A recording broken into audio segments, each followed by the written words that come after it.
Eu convido você a abrir a sua Bíblia aí comigo na carta de Paulo aos Romanos, no capítulo 8. Abra a sua Bíblia, carta de Paulo aos Romanos, no capítulo 8, palavra de Deus, palavra autoritativa, inerrante, suficiente para nos conduzir a Cristo. Nós temos pregado essa carta aqui de Paulo aos Romanos de maneira expositiva já há alguns meses, sequencial. Então, se você perdeu as pregações passadas, é só você se inscrever no canal da igreja. Estão lá todas as pregações desde o capítulo 1. Já estamos aí entrando na metade, não é? Tem 16 capítulos, já estamos no capítulo 8. Carta de Paulo aos Romanos, capítulo 8, eu lerei dos versículos 5 ao 11. Ouça com fé a leitura da palavra, é a palavra de Deus, meus amados. Romanos capítulo 8, de 5 a 11, diz assim a Escritura: porque os que se inclinam para a carne, cogitam das coisas da carne, mas os que se inclinam para o Espírito, das coisas do Espírito. Porque o pendor da carne dá para a morte, mas o do Espírito para a vida e paz. Por isso, o pendor da carne é inimizade contra Deus, pois não está sujeito à lei de Deus, nem mesmo pode estar. Portanto, os que estão na carne não podem agradar a Deus. Vós, porém, não estáis na carne, mas no Espírito, se de fato o Espírito de Deus habita em vós. E se alguém não tem o Espírito de Cristo, esse tal não é dele. Se, porém, Cristo está em vós, o corpo, na verdade, está morto por causa do pecado, mas o Espírito é vida por causa da justiça. Se habita em vós o Espírito daquele que ressuscitou a Jesus dentre os mortos, esse mesmo que ressuscitou a Cristo Jesus dentre os mortos, vivificará também o vosso corpo mortal, por meio do seu Espírito que em vós habita. Até aqui a palavra de Deus nesta noite, para a minha vida e para a sua. Vamos orar mais uma vez? Amado Deus e Pai, em nome de Jesus, nós te damos graças por tua graça que é melhor que a vida, Senhor. Nós suplicamos nessa hora a assistência do teu Espírito Santo, para que possamos compreender a verdade revelada pelo Senhor nesse texto da tua palavra. Ó Senhor, ajuda-nos. Que o Senhor leve cativo aos pés da cruz toda a inquietação do nosso coração, talvez a preocupação com o horário, com o relógio, com afazeres deste mundo, dessa vida terrena. Ajuda-nos, Senhor, pelo teu Espírito Santo, a valorizarmos este tempo que temos em tua presença, na presença do teu povo e da tua palavra, para que possamos conhecer mais o Senhor, para que teu Espírito possa operar a partir dessa verdade bíblica em nossas vidas, moldando, ó Deus, o caráter de Cristo na vida de cada um de nós, para que vivamos vidas aprovadas em tua presença, para a glória do Senhor Jesus. Ó Deus, obrigado, Pai, pela tua igreja aqui reunida, que o teu Espírito possa aplicar a verdade dessa palavra na medida da necessidade de cada coração aqui presente. Ajuda-nos, Pai. O Senhor nos reuniu aqui com um propósito bendito. Faz isso para a glória do teu nome, Senhor, em nome de Jesus. Amém. Meus amados, na pregação anterior, nós vimos capítulo 8, os primeiros 4 versículos. O título daquele sermão, na semana passada, foi A Vitória de Deus sobre o Pecado. E como é que Deus venceu o pecado na vida do seu povo por meio de Cristo? Diz aqui o texto, capítulo 8, os primeiros 4 versículos, que Deus crucificou o nosso pecado na carne de Cristo. Deus matou a lei do pecado que nos escravizava diante dele na carne do Senhor. Jesus, na cruz, na sua vida inteira, ele cumpre a lei de Deus, ele recebe a punição da lei que era a morte, levando diante dele a culpa do nosso pecado, para que agora nós cumpríssemos a lei em Cristo. Então agora, quando o Pai olha para a minha vida e para a tua vida, ele nos vê como obedecedores, a palavra estranha, né? Cumpridores da sua lei diante dele. Por nossas obras? De jeito nenhum, porque o pecado ainda é presente em nós, não nos domina, não nos escraviza, mas é presente em nós. Isso faz com que nós ofereçamos obras imperfeitas diante da lei de Deus, que exige perfeição. mas nós cumprimos a lei em Cristo, Paulo falou, unidos a Cristo, confiados na cruz de Cristo, na obra perfeita de Cristo, pelo seu povo. E agora então? Bom, Paulo vai dizer agora, a partir do final do versículo 4, ele diz assim, se é assim então, a igreja agora não anda, não vive mais segundo a carne, obedecendo a um padrão caído de vida que a escravizava, mas ela vive, ela anda segundo o Espírito. E o que Paulo vai dizer agora aqui no texto que lemos, na sequência, versículos de 5 a 11, ele vai dizer que a evidência prática maior desta justificação diante de Deus, de termos sido declarados inocentes de nossos pecados diante de Deus, qual é a evidência maior? Paulo vai dizer, é um novo estilo de vida, é uma vida agora orientada pelo Espírito Santo que nos habita, que Deus derramou sobre a vida daquele que foi declarado inocente, que foi regenerado do alto, que nasceu do Espírito, uma vida que agora é governada pelo Espírito Santo, um Espírito que comunica vida e paz para aqueles que o possuem. E como eu disse, nós vemos isso, o tom desse texto aqui, Romanos 8, de 5 a 11, ele vem aí do final do versículo 4, porque ali Paulo deixa claro, se é assim, se o Espírito Santo vive em você, agora você não vive mais tendo uma mentalidade carnal, tendo prazer em quebrar a lei de Deus pelos seus pecados. Não, agora você ganhou uma nova disposição espiritual de vida. Deus te deu o Espírito Santo dele, para que paulatinamente, em um processo de santificação, você vá mortificando o pecado em tua vida. É isso que Paulo vai dizer aqui. Nós agora temos que buscar viver um novo estilo de vida, porque nós somos conduzidos pelo Espírito que traz vida e paz diante de Deus. E Paulo aqui, é muito legal a estrutura desse texto que lemos. Ele vai fazer um contraste aqui entre dois estilos de vida. O estilo de vida de uma humanidade que não tem o Espírito Santo, caída, dominada por aquela lei do pecado que nós vimos, que é um princípio natural que deprava e corrompe o incrédulo, dominando-o, e enfraquece ainda a vida do crente pela presença do pecado, não o dominando mais. Paulo vai dizer aqui, fazendo um contraste, em primeiro lugar, versículos de 5 a 8, ele vai falar sobre uma humanidade que ainda vive sob a influência da carne e está destinada à morte. E depois, aí ele se volta para a igreja. Você vai ver a partir do versículo 9, vós, agora ele vai falar da igreja, vós, porém, ele vai dizer que a igreja é habitada e sob a influência do Espírito Santo, ela desfruta de vida e paz. Daí o título desse sermão aqui, muito simples, vivendo segundo a carne ou segundo o Espírito. Não tem outro grupo social, não tem.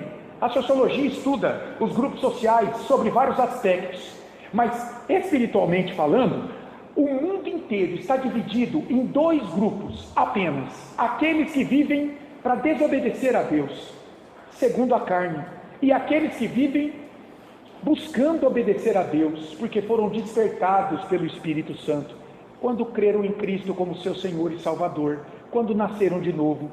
Paulo vai falar isso aqui agora de maneira muito clara. Então vamos ver aqui, a primeira divisão desse texto. Paulo vai olhar para uma humanidade que vive sem o Espírito de Cristo, que vive sob a influência da carne, de uma natureza caída em Adão, que tem prazer em pecar e desobedecer a Deus, e que está destinada à morte. Olha comigo o versículo 5 novamente. Porque os que se inclinam para a carne, veja como é impessoal, não é? Os que se inclinam para a carne, cogitam das coisas da carne, mas os que se inclinam para o Espírito, cogitam das coisas do Espírito. Veja, os que se inclinam para, ou seja, os que vivem de acordo com a carne, de acordo com uma natureza espiritual em rebelião a Deus. Esta natureza espiritual, ela possui desejos pecaminosos. A Bíblia chama de concupiscência, um nome estranho, né? Mas concupiscência é desejos pecaminosos, de uma natureza não guiada pelo Espírito Santo, que tem prazer em desagradar a Deus. E você sabe onde começa isso? Na mente. Olha o verbo, olha aí, olha o verbo. Cogitam, porque os que se inclinam para a carne cogitam. Quer dizer, esses têm a mente voltada para satisfazer os desejos pecaminosos desta natureza espiritual caída em pecado.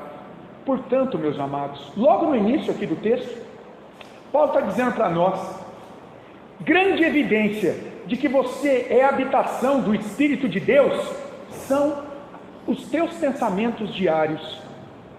E eu pergunto, o que é que tem habitado a tua mente? Pensamentos condenados por Deus? Ou você tem prazer em pensar as coisas atinentes ao reino e à justiça dele? Paulo nos dá uma dica, não é? Lá em Filipenses 4:8, ele diz à igreja o que deve passar por sua mente agora, guiada pelo Espírito Santo. Olha o que ele diz em Filipenses 4:8. Ele está preso em Roma quando ele escreve essa carta. Finalmente, irmãos, tudo o que é verdadeiro, tudo o que é respeitável, tudo o que é justo, tudo o que é puro, tudo o que é amável, tudo o que é de boa fama, se alguma virtude há e se algum louvor existe, olha agora, seja isso que ocupe o vosso pensamento, a vossa mente. Por quê? Porque ele está considerando que ele está escrevendo para crente, para cristão, para pessoas que estão despertas pelo Espírito de Cristo agora, e que tem que ter a mente guiada aí, cheia das verdades de Deus. Pessoas não regeneradas pelo Espírito Santo não têm prazer em alimentar a sua mente com as coisas do Espírito de Deus, em viver a vida para o agrado de Deus, em lutar contra o pecado pessoal, em praticar boas obras em resposta de gratidão pela salvação alcançada em Cristo, em alimentar a sua mente com a plena certeza de salvação diante de Deus pela obra de Cristo, em ter vida com Deus plena no final dos seus dias, em pensar nas belezas do céu, em lutar pela santidade de Deus. Não, nada disso passa na mente do ímpio, do incrédulo, e o leva a viver para a glória de Deus que o salvou em Cristo. O incrédulo não tem esse tipo de vida.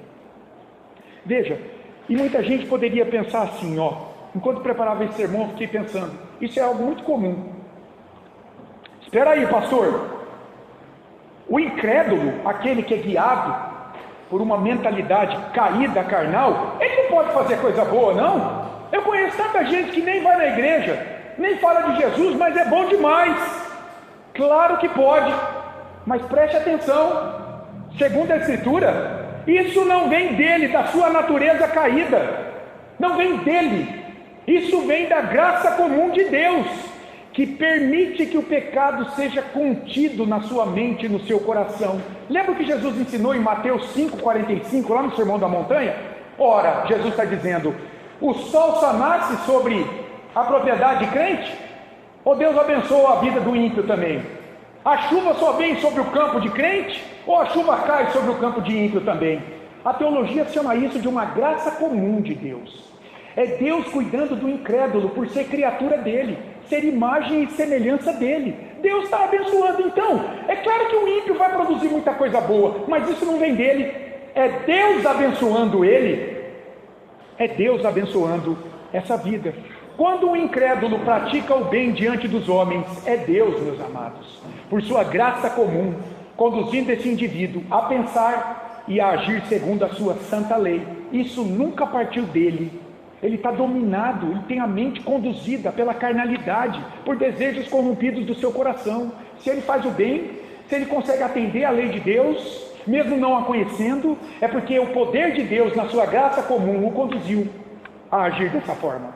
E um crente, de outro lado, ele não pode ainda ter prazer no pecado, embora já seja a habitação do Espírito Santo?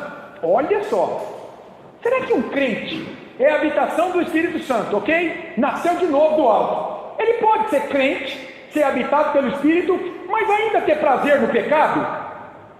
Será que não pode haver um crente carnal? A gente poderia dizer?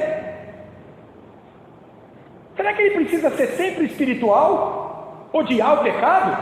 Ele não pode ter um gostinho no pecado também? ter um pé na igreja e um pé ali no pecado? Seria ótimo, né? Olha, lá no início do século XX, um pastor americano, ele lançou uma Bíblia de estudo, que ainda é muito seguida hoje. Uma Bíblia que tinha muitas anotações ao lado dela, chama Bíblia de Estudo de Scofield. O sobrenome dele era Scofield. Essa Bíblia é usada muito para difundir uma doutrina chamada dispensacionalismo, que os arminianos gostam muito. Também quem é pré-milenista aí, né? Pensando nas doutrinas mileniais do retorno de Cristo. O que esse homem fez lá no início do século XX, o Scofield? Ele interpretou de maneira equivocada um texto que está lá em 1 Coríntios, capítulos 2 e 3. Quando ele leu o que Paulo falou ali, 1 Coríntios, capítulos 2 e 3, ele disse o seguinte: eu estou entendendo que há 3 classes de pessoas na humanidade. 3 classes? Primeiro, existe o homem natural. Quem é o homem natural? Ali. É aquele que não tem o Espírito Santo. É o homem natural. Ele nasce sem o Espírito Santo.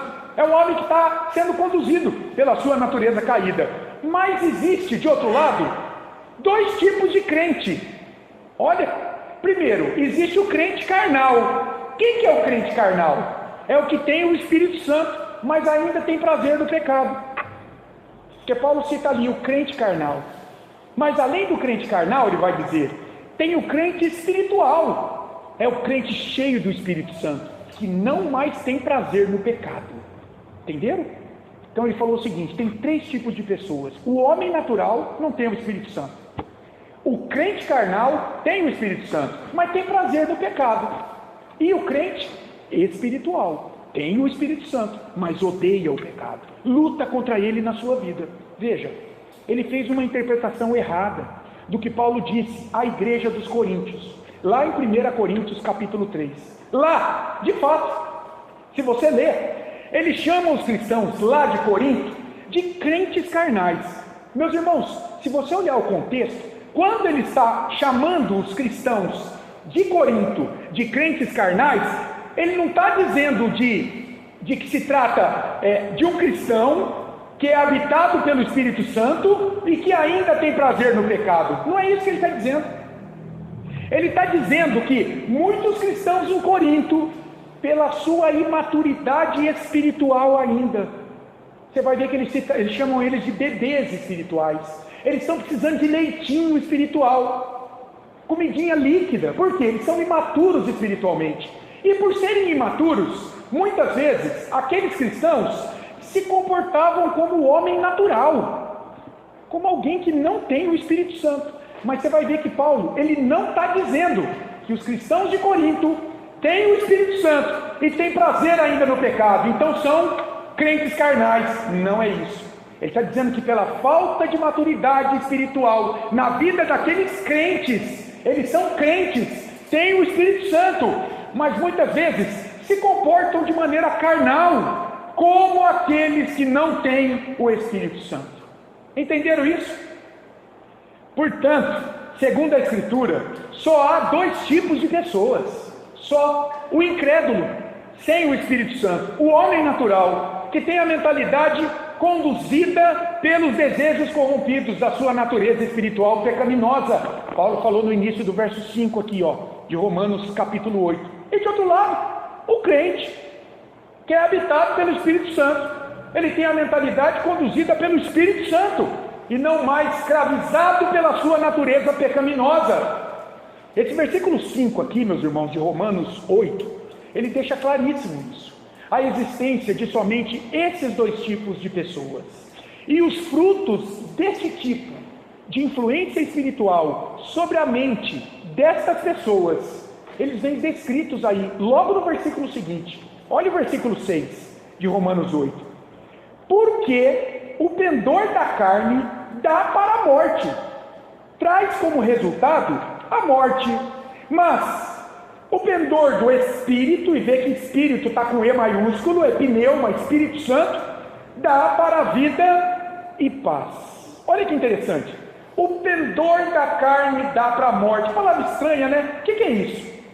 Pendor, ou seja, a pessoa que tem a mente controlada pela carne pela natureza humana caída em pecado, diz aí o texto, vai colher na sua vida presente e depois, de maneira eterna, a morte. E eu pergunto, o que é a morte em sua vida presente, como fruto de uma mentalidade cativa ao pecado? Sabe o que é? É uma vida amargurada.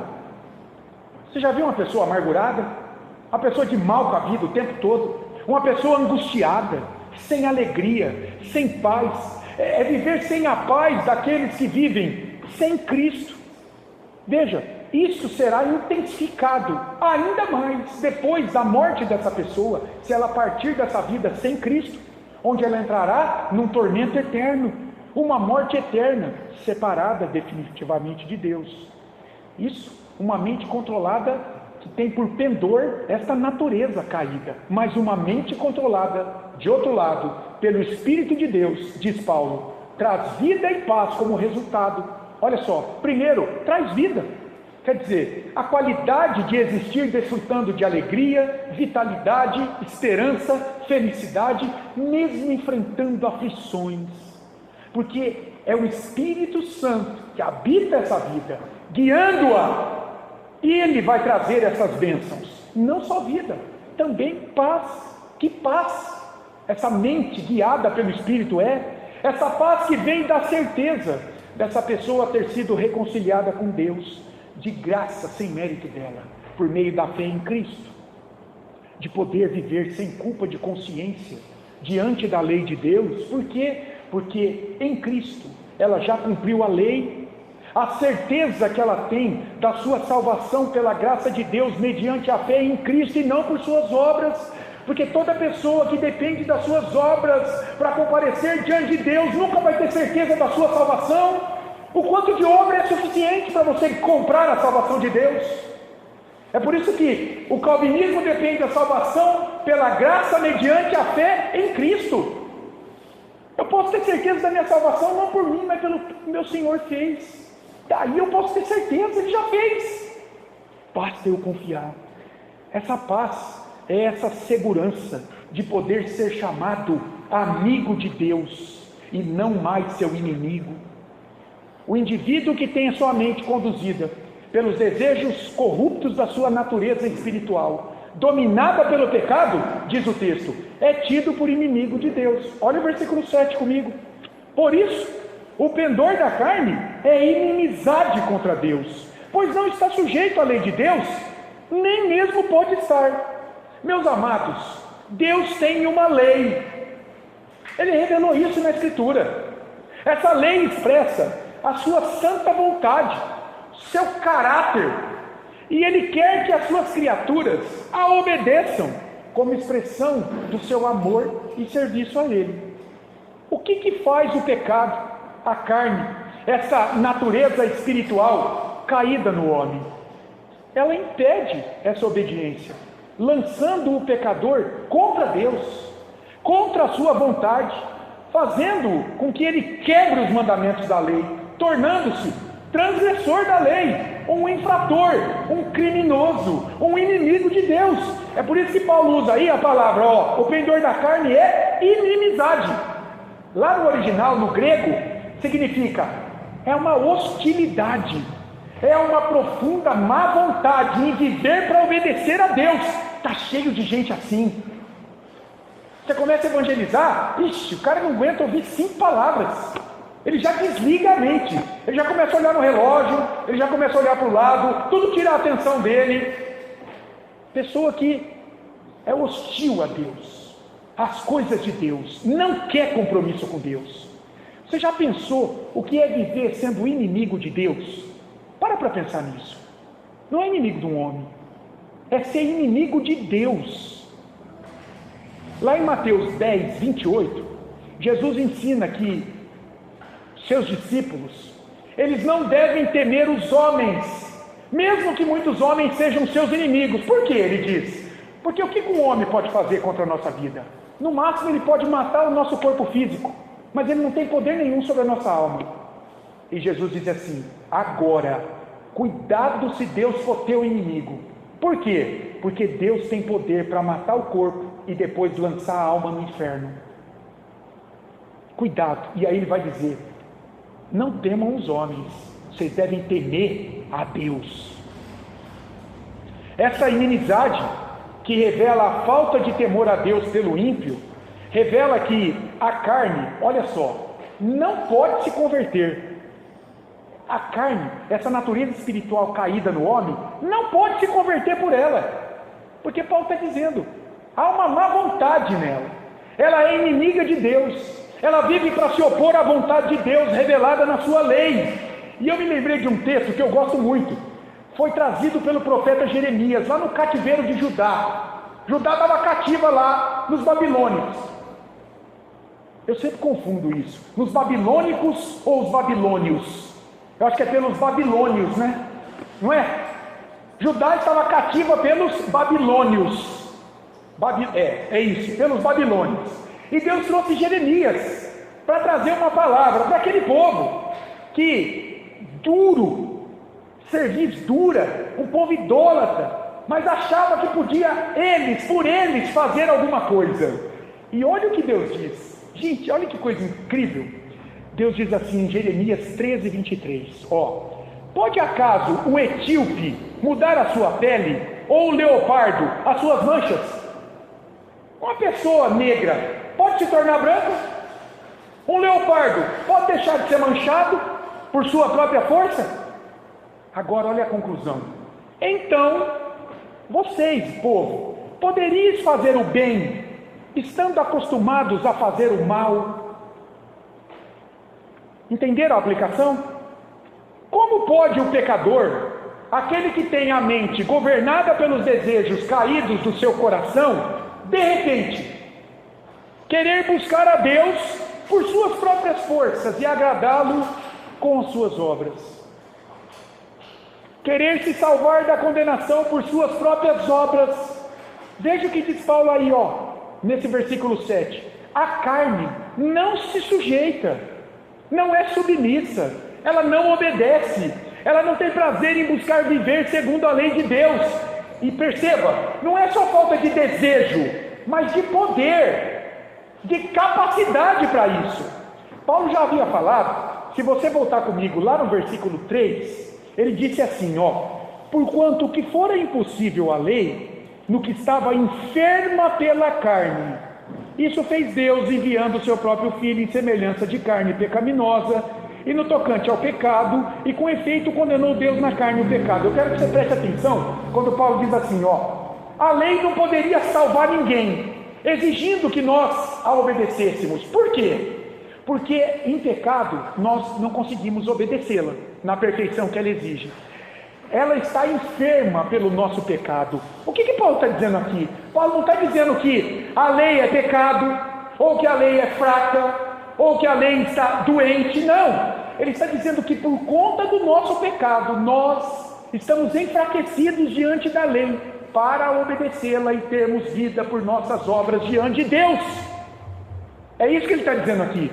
Então, quando ele diz que a carne não pode se converter, não falta só poder, desejo, falta poder, capacidade, porque o homem pelo pecado está morto diante da lei para cumpri-la e adquirir vida por suas próprias obras. Então, é impossível, segundo a Bíblia, que o pecador sem a graça de Deus vá até ele para ser convertido, perdoado e ganhe vida. Jesus disse isso lá em João 15,16. Ele vira para os discípulos e diz assim, não fostes vós que me escolhestes, vocês não poderiam ter vindo a mim, eu vos escolhi, eu fui até vocês e vos designei para que vades e deis frutos. Se o homem governado pela sua natureza espiritual pecaminosa é inimigo de Deus, por viver a sua vida na ignorância da palavra de Deus, de outro lado, aquele que foi alcançado pela graça de Cristo, se tornou seu discípulo, agora, diz a Bíblia, se tornou amigo de Deus. Que coisa linda! Conhecedor da vontade de Deus. Jesus diz isso em João 15,15. Ele tem agora, pela unção, pelo poder do Espírito de Cristo, vontade e poder para buscar obedecê-lo na sua vida. Que contraste, meus amados, com aquele que tem a sua mente governada pelo pecado, vivendo nos braços da morte, sendo inimigo de Deus, para completo desagrado do Pai.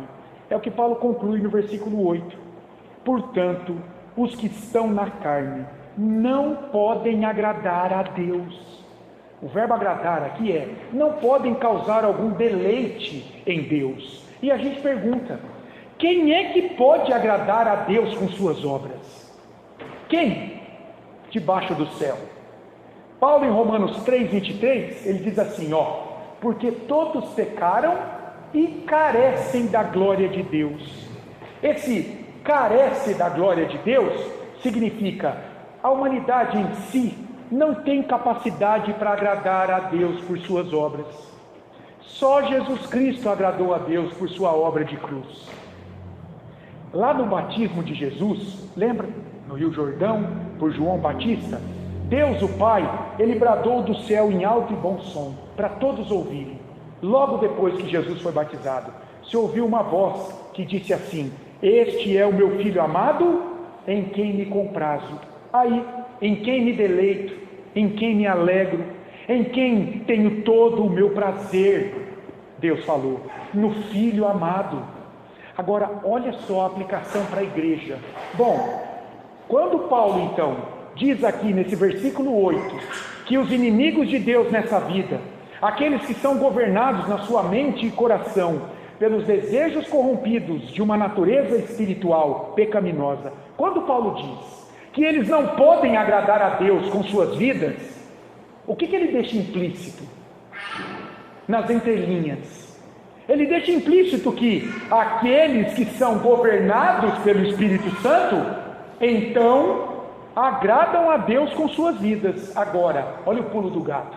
Não por suas próprias obras, mas porque foram unidos pela fé a Jesus Cristo, na sua regeneração espiritual, e estão sendo santificados dia após dia, pela unção do Espírito Santo que neles habita, até o final dos seus dias. Então agora, eles agradam a Deus, Deus tem prazer na sua vida, porque Cristo mora em você. Aquele no qual Deus se alegrou, se deleitou, se agradou. Está entendendo? Porque você só pode prestar culto mediado por Cristo, porque você só pode orar, terminando a oração no nome de Jesus. Você só pode fazer uma boa obra aí para o próximo, se ela tiver a chancela do sangue de Cristo. Senão Deus não se agrada, é abominação. E diz Provérbios que Deus abomina o sacrifício do incrédulo, porque não está lavado pelo sangue do Cordeiro. Não é nada agradável diante de Deus. A segunda divisão desse texto vai focar agora na igreja, então, que é habitada e sob a influência do Espírito Santo, desfruta de vida e paz. Olha comigo o versículo 9. Olha o pronome, vós, porém. Está vendo a conjunção adversativa? Porém, quer dizer, o que ele vai dizer agora vai contrariar o que ele disse antes, do desagrado de Deus. Então, vós, porém, não estáis na carne, mas no Espírito, se de fato o Espírito de Deus habita em vós. E se alguém não tem o Espírito de Cristo, esse tal não é dele. Eu quero fazer 3 observações com você nesse versículo. Olha o que Paulo está dizendo aqui. Primeiro, Paulo está escrevendo para a igreja de Roma, e ele está dizendo que os seus leitores são a habitação do Espírito Santo. É uma afirmação, porque veja bem, quando ele diz aí, se de fato o Espírito de Deus habita em vós, isso não é uma condição que pode não ser verdadeira, como se ele dissesse assim, talvez vocês não tenham o Espírito de Cristo. Não é isso que ele está dizendo. Ele está afirmando que eles têm o Espírito de Cristo, como ele falou no versículo 17. Olha o versículo 17. Ora, se somos filhos de Deus, somos também herdeiros. Olha o de novo. Ele está dizendo assim, já que nós somos filhos de Deus em Cristo, nós somos herdeiros daquilo que Deus tem em Cristo para as nossas vidas. Aqui é a mesma coisa. Ele está dizendo assim, já que o Espírito de Cristo habita em vós, então vocês não estão sob a influência da tua antiga natureza espiritual dominada pelo pecado. mas você agora caminha, desperto na mente pelo Espírito Santo, para pensar nas coisas do Espírito. Primeira coisa. Em segundo lugar, Paulo nos diz que, olha, se alguém não tem o Espírito de Cristo, esse tal não é dele. Preste atenção no que ele está dizendo. Isso significa, meu amado, que à luz da Escritura, preste atenção, não pode haver alguém que se diz convertido, fazer parte da igreja, do corpo de Cristo, e não ter o Espírito Santo, que ele diz que vem depois como uma segunda bênção. Talvez você já tenha ouvido isso por aí. Veja, ou a pessoa foi regenerada pelo Espírito Santo, ou ela não foi regenerada e não pertence a Cristo. Simples assim. Não existem duas qualidades de crente na igreja de Cristo. Uma com o Espírito e outra sem, e ele vem depois. Não tem. O que existe é o se encher do Espírito Santo no processo de santificação posterior ao novo nascimento. Quando Deus, pelo batismo no Espírito, fez com que você nascesse de novo. O que acontece depois é uma obra da santificação desse Espírito que você já tem. Não é possível que alguém diga que Cristo é Senhor e Salvador da sua vida, ele é convertido, mas ele ainda não tem o Espírito Santo. Ele vai buscar o Espírito como uma segunda bênção depois, que é comprovado por línguas, por exemplo. Paulo não entendia assim. Entenderam isso? Não há dois tipos de crentes, um com Espírito e outro sem, porém convertido. Não. Olha o que ele diz aqui. E se alguém não tem o Espírito de Cristo, esse tal não é dele, não é cristão, não é crente. E por fim, perceba aí que Paulo olha, isso aqui é interessantíssimo. Perceba aí, a minha tradução aqui bíblica é a Revista e a Atualizada, tá? Eu não sei qual é a tua, mas eu uso a Almeida, Revista e Atualizada. Então aqui, perceba que Paulo, ele se refere ao Espírito Santo como o Espírito de Deus e como o Espírito de Cristo. Percebeu aí? Não sei se na tua tradução está assim. O mesmo Espírito. O Espírito de Deus e o Espírito de Cristo. Isso mostra, meus amados, que na mente do apóstolo Paulo, Cristo era Deus Filho encarnado. E o Espírito Santo, que ele derramou no Pentecostes sobre a igreja, é o Espírito de Deus, que em essência é o seu próprio Espírito. Olha só. Quer dizer, as pessoas da Trindade são distintas. Ele não está confundindo as pessoas. Pai, Filho e Espírito Santo. O que ele está dizendo é que a essência das pessoas da Trindade revelam, apontam para o mesmo Deus. Esse é um dos textos que os teólogos usam para defender a divindade de Jesus Cristo, como sendo Deus da mesma estatura, poder e glória que o Pai e o Espírito Santo. Na essência, Deus único, que se revela por meio de três pessoas. Não é esse o conceito de Trindade? Qual é o conceito da Trindade? Um Deus que se manifesta, Pai, Filho e Espírito Santo. São três pessoas, mas e a essência das três? E a composição delas? E a substância da qual elas são feitas? O mesmo Deus. Por isso que aqui, veja, por isso que Jesus, nos seus dias, ele não via problema nenhum de dizer, por exemplo, o seguinte: olha o que Jesus falou: antes que Abraão existisse, eu sou é o nome de Yahvé, lá de Êxodo 3, que se apresenta a Moisés. Ele está dizendo, sou eu sou o Pai? Não, eu sou a mesma essência do Pai. Ele falou lá em João 8,58. E quando ele fala lá para Filipe, quem me vê a mim, vê o Pai. Ô Jesus, espera aí, o senhor não é o Filho? É, mas a essência é a mesma. João 14,9. Ou quando ele diz assim, ó, quem não honra o Filho, não honra o Pai que o enviou. Os testemunhos de Jeová precisavam meditar aqui, ó, em João 5,23. Porque eles não reconhecem a divindade de Jesus Cristo como da mesma substância do Pai. Olha o que diz Jesus em João 5,23. Quem não honra o Filho, não honra o Pai que o enviou. Por quê? Porque na essência é o mesmo Deus. Se você desonra o Filho, você desonra o Pai, você desonra o Espírito. E por fim, João 10,30, eu e o Pai somos um. Olha que afirmação de Jesus. Como é que você pode dizer isso? É porque Ele é Deus na essência, igual ao Pai. Eu e o Pai somos um. O texto segue aqui e nos revela, dentre outras coisas, que a habitação do Espírito Santo na vida do crente, meus amados, ela é tão poderosa, ela é tão plena, que ela dá vida espiritual e esperança de vida física para esse corpo aqui, ó, imortal no futuro, quando do retorno de Cristo, transformando este corpo que hoje é mortal pela presença do pecado e que está caminhando para a sepultura.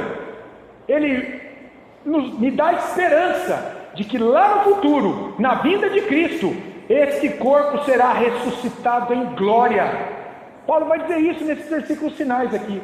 Olha comigo o versículo 10. Se porém Cristo está em vós, o corpo aqui é o corpo físico, na verdade está morto por causa do pecado, mas o espírito é vida por causa da justiça. Novamente, ó, se Cristo está em vós, não é uma condição, mas é uma afirmação, do tipo assim, ó, já que Cristo está presente em vocês pelo seu Espírito, o seu corpo físico irá morrer, pela ação do pecado nele, que o envelhece, traz doença. Eu não tenho nem cabelo mais, com 52 anos. Isso é consequência da queda, presença do pecado nesse corpo. Mas de outro lado, o homem interior, habitado pelo Espírito Santo, dá a garantia de que esse mesmo corpo, pecador e mortal, no retorno de Cristo, ressuscitará em glória. Essa presença do Espírito Santo na vida dos cristãos, os leitores dessa carta lá da igreja de Roma, na vida de vocês cristãos hoje, significa que eles foram aceitos diante de Deus, não por suas obras, por sua justiça, mas pela justiça de Cristo, a eles imputada, creditada por graça, deixando a morte e ganhando vida diante de Deus. E isso, em escala final, vai render não só um espírito plenamente santificado, mas um corpo físico glorificado nos céus, semelhante ao corpo do Senhor Jesus. Paulo está dizendo que a habitação do Espírito de Cristo na vida do cristão garante essa ressurreição final do corpo do crente. Olha o versículo 11. Se habita em vós o Espírito daquele que ressuscitou a Jesus dentre os mortos, esse mesmo que ressuscitou a Cristo Jesus dentre os mortos, vivificará também o vosso corpo mortal por meio do seu Espírito que em vós habita. Olha o que ele está dizendo. Se habita em vós, de novo, hein? Não é condição, mas ele está dizendo, já que habita em vós o Espírito de Deus, que ele chamou de Espírito Santo, Espírito de Cristo, então, do mesmo modo que Deus ressuscitou Jesus, lhe deu vida após a morte no terceiro dia, derrotou a morte pela vida, do mesmo modo que o Pai fez isso ao tirar Cristo da tumba ao terceiro dia, esse mesmo poder tirará da sepultura o corpo de cada um de nós. Esse mesmo poder, Juarez, vai tirar, vai vivificar no retorno de Cristo o nosso corpo. E tem gente que diz assim, né, para duvidar do poder de Deus: ah, mas e aquele corpo que foi carbonizado? E aquele corpo que foi devorado por um tubarão no meio do mar? Meu amado, se você desconfia que Deus, que criou todas as coisas, é poderoso para trazer de volta esse corpo, ainda que seja uma migalha dele, o teu problema não é com isso, o teu problema é com Deus. Quem é Deus para você? Qual é o tamanho desse Deus? Porque se ele é Deus todo-poderoso, ele faz qualquer coisa, entendeu? O corpo, hoje mortal do cristão, pela presença do pecado nele, terá o grito final diante da morte. Paulo está dizendo, a morte não terá a palavra final sobre o corpo do crente. Graças a Deus por isso. Quanta segurança isso nos traz. Paulo vai tratar disso de modo belíssimo, né? Quando ele escreve lá em 1 Coríntios 15, de 54 a 57. Eu não vou ler, mas fica aí tarefa para você. 1 Coríntios 15, de 54 a 57. O que ele nos disse aqui? De modo muito simples. Duas coisas. A humanidade, sob a influência da carne, vive para o desagrado de Deus e está destinada à morte. Morte física, morte espiritual, morte eterna. Enquanto a igreja, que é habitada e sob a influência do Espírito Santo, desfruta de vida e paz no Senhor. E como é que a gente pode aplicar o poder dessa verdade espiritual às nossas vidas? Apenas algumas aplicações. O que a gente aplica aqui hoje para nós, a partir desse texto? Eu quero perguntar para você, como andam os teus pensamentos diários? Isso é importante. Você está com a mente cheia da palavra de Deus? Ou a tua mente tem prazer em alimentar o pecado? Se você é a habitação do Espírito de Deus, então, Paulo está dizendo aqui, meus amados, que vai ser impossível você ter prazer em encher a tua mente de pecados o tempo todo. Não, você vai ter nojo dos teus pensamentos pecaminosos. Eu não estou dizendo que você não vai pensar, porque o pecado é presente em você, mas quando aparecer, você vai repreender aquilo em nome de Jesus. Você vai lutar contra aquele pensamento para não alimentá-lo, sabe, não dar corda a ele, para que ele ganhe corpo e te domine. Você vai buscar direcionar os seus pensamentos para Deus, para as coisas do reino de Deus.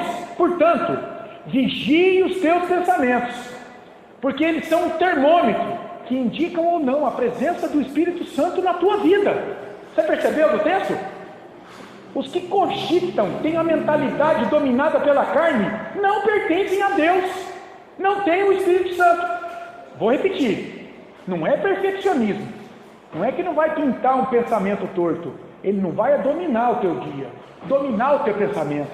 Você não vai dar corda para ele, vai ficar alimentando ele e tendo prazer nele. Não, quem é habitado pelo Espírito não vai fazer isso.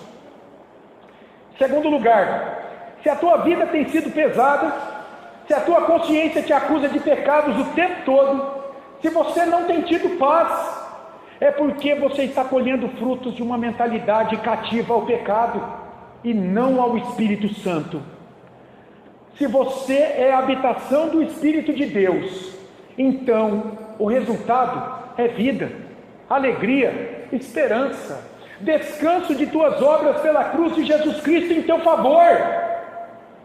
Enfim, o resultado de uma mente conduzida pelo Espírito Santo é vida e paz, e não morte, angústia, desespero, incerteza o tempo todo.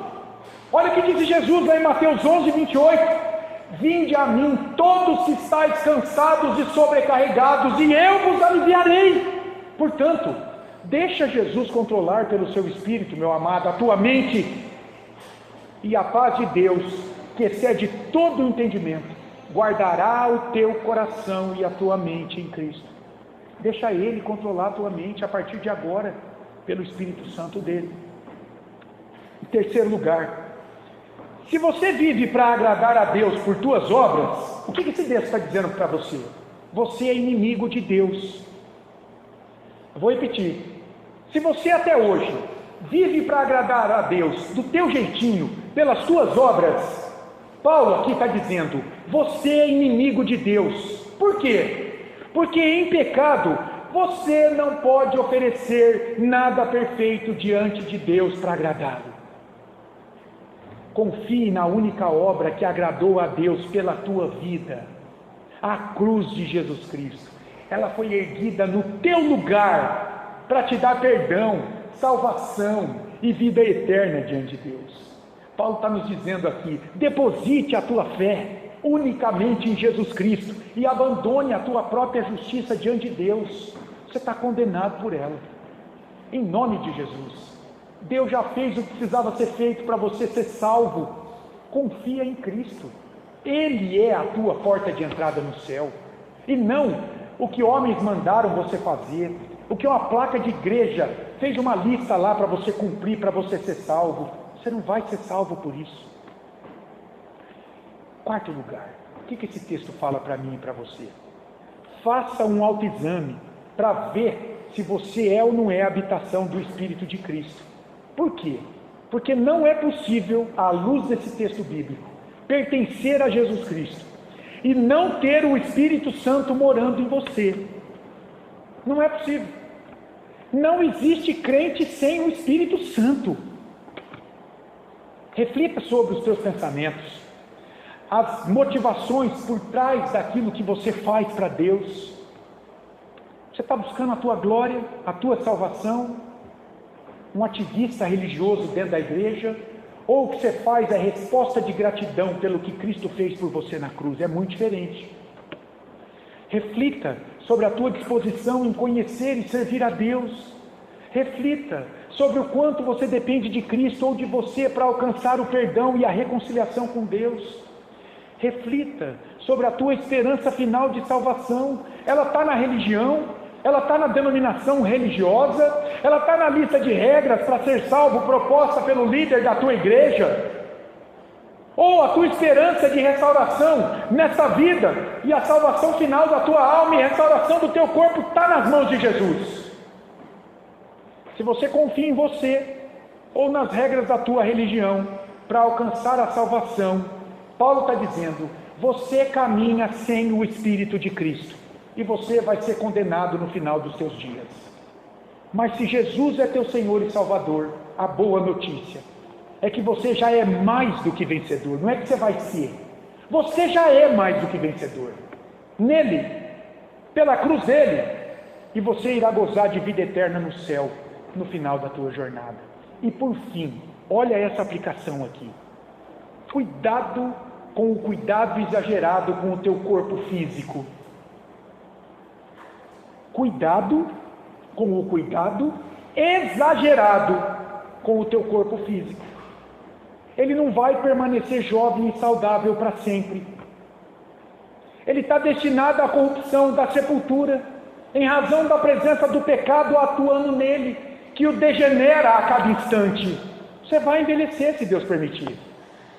Então veja, cuide da saúde do corpo. Sim, isso é justo, é necessário, mas cuidado para não o cultuar como uma divindade a ser preservada do envelhecimento a todo custo. Por que isso é importante? Porque hoje há toda uma cultura estética em torno do corpo, que tem constrangido, oprimido, diminuído mulheres e homens, escravizado pessoas. É a ditadura da beleza do corpo, cuidado com isso. A promessa para você que é cristão é que o mesmo Espírito de Deus, que te deu um espírito renovado pela fé em Cristo, Ele te dará um novo corpo.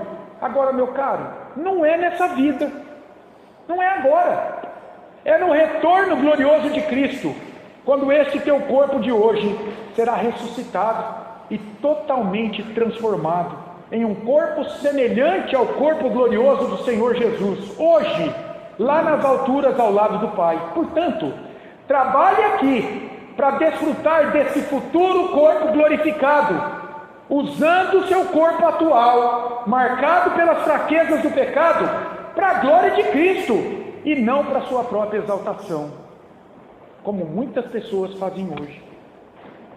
Deixe o Espírito Santo, a partir da palavra revelada por Deus nas Escrituras, guiar a tua mente, os teus sentimentos, os teus desejos, o teu comportamento diário, enfim, implementar um novo estilo de vida em você. E você estará evidenciando de que você é a habitação do Espírito Santo e caminha para uma glória eterna. Essa foi a palavra de Deus pregada a todos nós. Quem tem ouvidos para ouvir, que a ouça.